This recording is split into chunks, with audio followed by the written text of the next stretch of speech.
This is our final presentation for our design build project for Business 532 at Cornerstone University. For our project, we chose an innovative construction project in Osaka, Japan, with a diverse team of skilled designers from Japan, Germany, and the United States. This presentation will focus on the primary documents for communications and risk management used throughout this course. The communication matrix helps to visualize and organize the flow of communication through the project.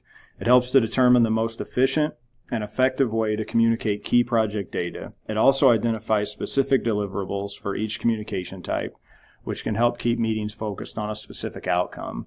Essentially, the communication matrix answers the questions: what needs to be communicated, who is it being communicated to, how will it be communicated, and how often will it be communicated.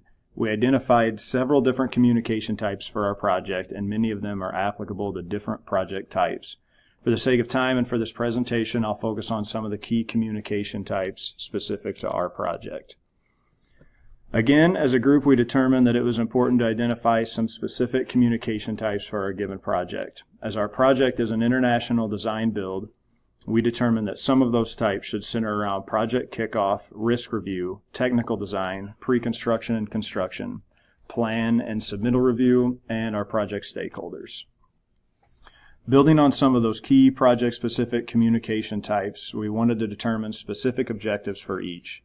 For project kickoff, we decided the key objectives would be to introduce the team and the project and to review the overall project objectives. We determined that risk review should provide updates on predefined risks as well as communicate new risks along with its estimated impact to the project. For technical design, we felt the objective should be to discuss, develop, and communicate specific technical design updates and potential issues, as well as any proposed solutions. We determined that pre-construction and construction types should communicate construction schedule, status, and needs resulting from change.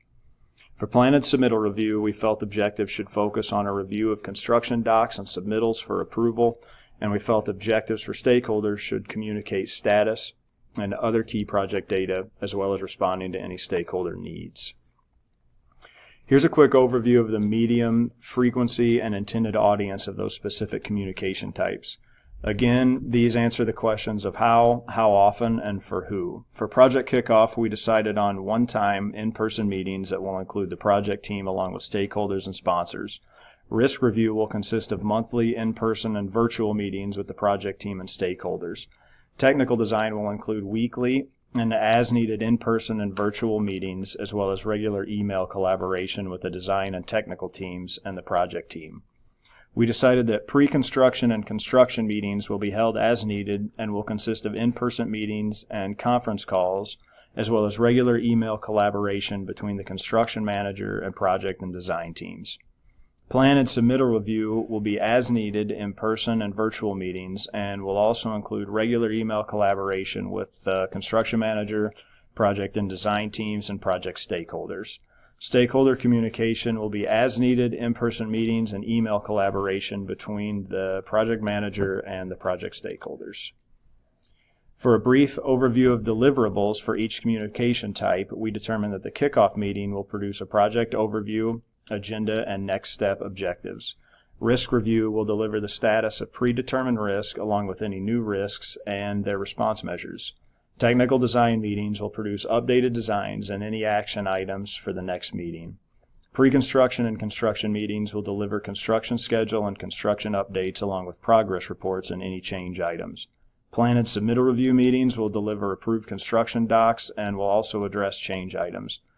Finally, stakeholder meetings will deliver key project information, changes to the project, and their estimated impact, any challenges that have developed and plans for resolving them, along with any newly identified risks to the project and their potential effect. The risk register is one of the most important parts of this project. Since this was an international project, we wanted to make sure we identified the risks that could impact the project early on. Working on an innovative design with different cultures in a different country is certain to bring a lot of project risk. We looked at the risks we identified and determined the probability, which we multiplied by the impact of the project to get an overall risk score. By doing so, we were able to rank the identified project risks. Although our project involved different cultures, our biggest risks were associated with different elements of the project rather than differences in culture. Construction changes, inadequate planning, schedule delays, cultural barriers, and design changes were the top 5 risks, with schedule delays resulting in the highest project impact, even though probably is the lowest. Common triggers to these risks included increased cost and scope, as well as the inability of team members to work together. In order to have a plan on how to deal with the risks, we put together a risk response of each identified risk. Performing an assessment of the issue and informing stakeholders was an ideal way to deal with construction and design issues. On the other hand, team building activities would help us manage risks associated with cultural barriers. The figure highlights only a few of the risks that were identified for this project. Overall, a total of 17 initial project risks were identified. Risk reassessments throughout the project would help us manage risk and update the risk register continuously. This would keep the project from becoming stale on risk and help the project team stay current with new project risks. Risk reserves would be developed based on the project risk. If the risk were to occur throughout the project, the risk reserve would have an allocated budget to fund the necessary adjustments that need to be made. Unknown risks came in near the top of the list. However, management reserve would be used to handle unknown risks. The risk reserve budget would not account for unknown risks. The project team can't predict what kind of unknown risk would occur and how much it would cost to avoid it, accept it, or mitigate it. Lastly, risk owners were also identified for each risk. Mostly, the project manager and construction manager are responsible for risk. However, design leads and territorial team leads were also owners of risks specific to their areas. The procurement plan is a roadmap to how the project will supply the material and services for the endeavor. While most plans go into great detail, and ours did too for the Osaka, Japan project, we are only able, with the time allowed, to gloss over with the 30,000 feet highlights of the plan instead of the detailed, minute points. As this slide alludes to the full procurement plan detailed in the definitions, types of contracts accepted for the project, risk management as it relates to the procurement and legal side of purchasing, how the cost and bids are determined, which is really us at the CMR level, estimating proposals, a standardized procurement document for our vendors, how to manage said vendors, and lastly, a sponsor acceptance, which includes details on the planned procurement close. Moving on in our presentation, our procurement plan can be summarized into 6 critical phases. As in any construction process, first comes the planning phase, which includes the scope and also defines how the project is in terms of permits. Schematic design fleshes out the project a bit more with more concrete thoughts and rough costs. Next, we estimate the cost of the project completion and the house before we send out the bid packages to approved vendors to get a firm quote on their costs to complete their individual parts of the project. In the last 2 phases, the project is built under our supervision, and finally the completed project is handed over to the customer in Osaka, Japan, with all the project closeout documents, which includes technical drawings, warranties, and spec sheets. A few key points to highlight. For this project, we deemed that the only appropriate contracts to use would be the firm fixed price of the bid submitted by the vendor. For changes in scope, either a new bid will be accepted or, upon the discretion of the CM, the contract manager, and the vendor, a time and material contract will be accepted. Risks are as to what the vendor assumes in this section. And finally, as the decision criteria for accepting bids, first, all applicable laws and regulations regarding building practices and bid submittal will be filed, primarily in the Osaka, Japan, but also in Germany and the United States. The PMO and the CM will review all bids for cost, quality, and previous lessons learned from past projects to choose the best vendor for the project. The purpose of the project closeout checklist is to have a quick reference checklist to use by the project manager to make sure that all appropriate activities related to project closeout have been addressed. If the issues have not been addressed, they need to be completed before the project can be closed out. We completed this checklist for our project with comments or plans to resolve issues so that we can take the lessons learned into future projects. We also made note with how certain issues were dealt with during the project. Here is a sample of our project closeout checklist. In item number 1, all of the products had been accepted by the customer, so there was no follow-up needed. In section 1.1, we made note that we were responsible for supporting and resolving any issues that may come up with our products. At the point of the project closeout, there were no known issues. Here is another section of our project closeout checklist. Note that on section 8, we listed where one could find the necessary project documentation instead of just listed that it had been archived. This will be helpful if any issues come up in later projects and they need to look back on the project for reference point. Also, in item number 10, we made sure that a date was set before we completed the checklist. Even though that date is in the future, we still felt like we could complete the checklist since a date was set. We found this checklist helpful to ensure that we had all of the steps taken care of.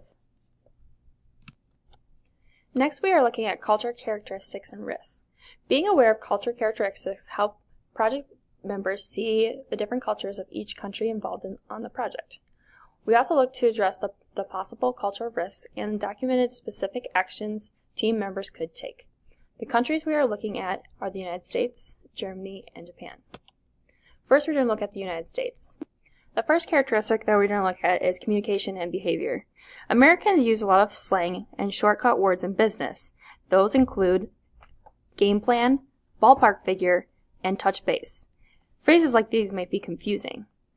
A risk response for this could be explaining what we mean or trying to avoid those types of terms altogether. Next is timeliness. Americans expect people to be on time for meetings. These expectations need to be set before the first meeting, even if this is over email. Next is assumptions. Americans think that their way is the best way. A risk response for this would be making sure we have an understanding of why another country is looking to do something before assuming that our way is better. Informal. American culture does not put a focus on formal greetings. Instead, they like to jump right into business and disregard any formal greetings. In order to respond to this risk, we should look at introducing ourselves and making formal greetings. The last characteristic is persistence. Americans do not like to take no for an answer. They're always looking for negotiations if they're not able to get what they want.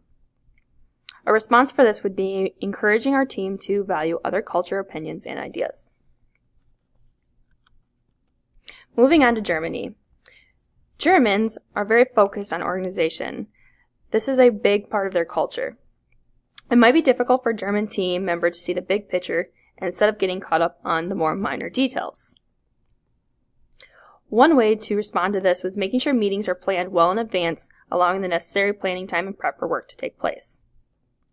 They also stick to strict laws, regulations, and processes.